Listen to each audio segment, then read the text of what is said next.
In this video, I'll show you how to use Cramer's rule to solve a second order determinant. This is question 2. Now, as discussed in question 1, you'll need to use the following method, which is referred to as the Cramer's rule. And we have two linear equations here. We have one that is defined as x plus 6 is equal to 3y, and one that's defined as 4y is equal to x plus 12.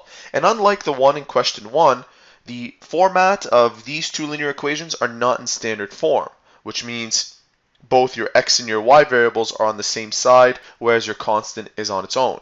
So let's rewrite them so that they are in that format. We'll bring this 3y over, and we'll bring this 6 over to the right side, and that gives us x minus 3y is equal to negative 6. And similarly, we can bring this x over, leave the 4y where it is, and we end up with negative x plus 4y is equal to positive 12. And just like before, I want to write this in rows and columns. So we'll have 3 columns, 1, negative 3, and negative 6, negative 1, 4, and 12. This is column A, B, and C, row 1 and 2. Let's start off by finding our x. X is equal to the product of C1 times B2.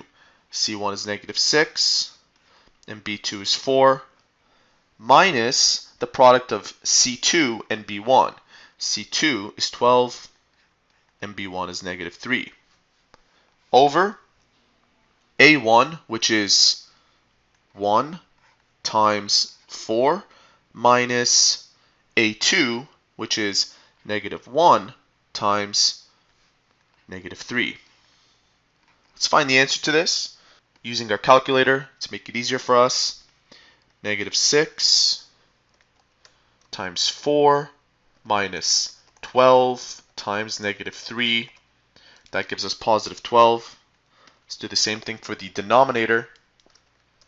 1 times 4 minus negative 1 times negative 3. And we end up with 1.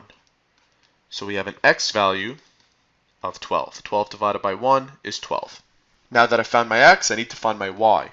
So y is equal to, using the formula above, a1 times c2. a1 is 1, c2 is 12, minus a2, which is negative 1, times c1, negative 6. And remember, the denominators are the exact same, so my denominator here will be 12. Using my calculator, 1 times 12 minus positive 6, minus positive 6, and that gives me 6. Therefore, my point of intersection here will be at 12 and 6. And there you have it. That is how to use Cramer's rule to solve a second order determinant.